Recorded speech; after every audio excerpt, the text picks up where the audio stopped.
ప్రకాశం జిల్లా మార్కాపురం నియోజకవర్గంలో ఉద్రిక్తత చోటు చేసుకుంది. పొదిలిలో ఆర్యవైశ్యులు ఆందోళన చేపట్టారు. వ్యాపారులతో పోలీస్ సిబ్బంది వ్యవహరించిన తీరు వివాదానికి దారితీసింది. ఈ క్రమంలో పొదిలి ఆర్యవైశ్య సంఘం, ప్రకాశం జిల్లా ఆర్యవైశ్య సంఘం, ఛాంబర్ ఆఫ్ కామర్స్ పొదిలి ఆధ్వర్యంలో నిరసన వ్యక్తం చేస్తున్నారు.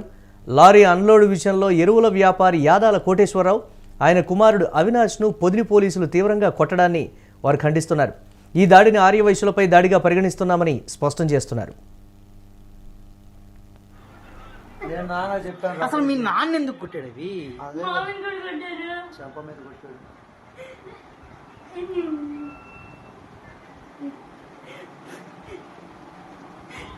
రెండు రోజులు మొత్తం నిప్పులు మాత్రం వేసుకుంటే పోతే నేను నాన్న చెప్పాను. అసలు మీ నాన్న ఎందుకు కొట్టాడు? అవి చెంప మీద కొట్టాడు.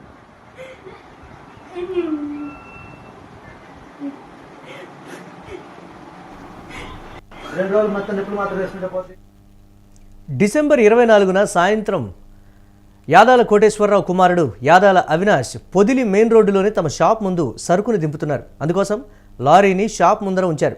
ఈ క్రమంలో ట్రాఫిక్ అంతరాయం ఏర్పడింది. అక్కడికి వచ్చిన పొదిలి పోలీస్ సిబ్బంది లారీ డ్రైవర్ను అకారణంగా కొట్టడమే కాకుండా అవినాష్ను కూడా లాఠీతో కొట్టారని, చొక్కా పట్టుకుని ఈడ్చుకెళ్లి పోలీస్ జీబులో ఎక్కించి దారి పొడవునా పిడిగుద్దులు గుద్దుతూ పోలీస్ స్టేషన్కు తీసుకెళ్లారని, స్టేషన్లో సైతం చితకబాదారని ఆరోపించారు.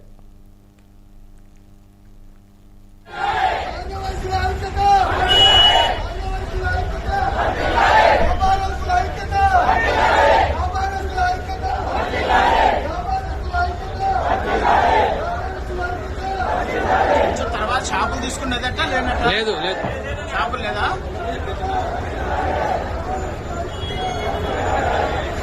మళ్ళీ తీసుకోమని చెప్పాడు కదా.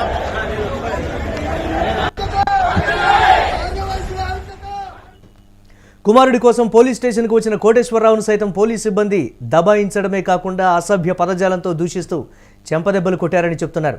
అంతేకాక తండ్రి కొడుకు నుంచి తెల్ల కాగితాలపై సంతకాలు తీసుకున్నారని వాపోతున్నారు. రౌడీలు, గూండాలు, అత్యాచార నిందితుల కంటే హీనంగా పోలీసులు వ్యాపారులతో ప్రవర్తించారని ఆవేదన వ్యక్తం చేస్తున్నారు. సమాజంలో పరువు మర్యాదలు గల ఆర్యవైశ్యులపై ఇటువంటి దాడులు సరికాదన్నారు. తమకు న్యాయం జరిగే వరకు పోరాటం కొనసాగుతుందని ప్రకటించారు. ఆర్యవైశ్య వ్యాపారులైన కోటేశ్వరరావు, ఆయన కుమారుడు అవినాష్పై దాడి చేసిన పోలీసు సిబ్బందిపై చర్యలు తీసుకోవాలని ఆర్యవైశ్య సంఘాల నాయకులు డిమాండ్ చేస్తున్నారు. షాపులు తీసుకున్నదట లేదు షాపులు లేదా?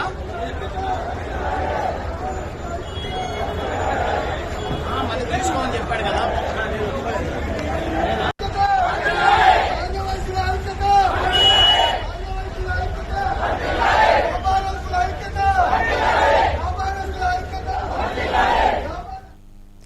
ప్రకాశం జిల్లా మార్కాపురం నియోజకవర్గంలో ఉద్రిక్తత చోటు చేసుకుంది. పొదిలిలో ఆర్యవైశ్యుల ఆందోళనైతే మిన్నంటింది. వ్యాపారులతో పోలీస్ సిబ్బంది వ్యవహరించినటువంటి తీరుకు సంబంధించి తీవ్ర వివాదం అయితే చెలరేగింది. ఆర్యవైశ్యులపై దాడిని తీవ్రంగా ఖండించారు ఆర్యవైశ్య సంఘం అధ్యక్షులు జీసీ సుబ్బారావు. ఎరువుల వ్యాపారి యాదాల కోటేశ్వరరావు, ఆయన కుమారుణ్ణి పొదిలి ఎస్ఐ తీవ్రంగా కొట్టినట్లుగా తీవ్ర ఆరోపణలైతే వెల్లువెత్తుతున్నటువంటి పరిస్థితి ఉంది. దాడి చేసినటువంటి పోలీస్ సిబ్బందిపై చర్యలు తీసుకోవాలని డిమాండ్ చేస్తూ ఉన్నారు. ఆర్యవైశ్యులందరూ ఒకటే రోడ్డు మీదకి వచ్చి ఆందోళన చేపట్టడంతో ఒకంత ఉద్రిక్త వాతావరణం అయితే నెలకొన్నటువంటి పరిస్థితి ఉంది. చర్యలు తీసుకోవాలి, లేకపోతే పోలీసు కంప్లైంట్ అయితే ఫైల్ చేయాలి. కానీ ఈ విధంగా కొట్టడానికి సంబంధించి, దుర్భాషలాడడానికి సంబంధించి ఆయన తండ్రిపై, అవినాష్ తండ్రి అయినటువంటి యాదాల కోటేశ్వరరావుకు సంబంధించి కూడా పోలీస్ స్టేషన్కి వెళ్ళినప్పుడు చాలా హీనంగా చూశారు. హంతకులు, రౌడీ షీటర్ల కంటే హీనంగా మమ్మల్ని ట్రీట్ చేశారు అనేటువంటి మాట. మేము వ్యాపారం చేసుకునేటువంటి వాళ్ళం, ఒకవేళ లారీ కానీ రోడ్డుకు అడ్డంగా ఉన్నట్టయితే దానికి సంబంధించి తీసివేయమని చెప్పినా కానీ, లేకపోతే పోలీస్ కంప్లైంట్ ఫైల్ చేసినా కానీ చట్టరీత్యా మేము చూసుకోవాల్సింది చూసుకుంటాము. కానీ ఈ విధంగా కొట్టడానికి సంబంధించి అయితే వ్యాపారులందరూ ఒకటవుతున్నారు. పోలీసులపై కఠిన చర్యలు కానీ ఒకవేళ తీసుకోకపోతే నిర్విరామంగా అక్కడ ఉన్నటువంటి వ్యాపారాలన్నీ కూడా బంద్ చేస్తామని కూడా హెచ్చరించినటువంటి పరిస్థితి ఉంది. వారు దీనికి సంబంధించి ఒక పాంప్లెట్ కూడా రిలీజ్ చేస్తున్నారు.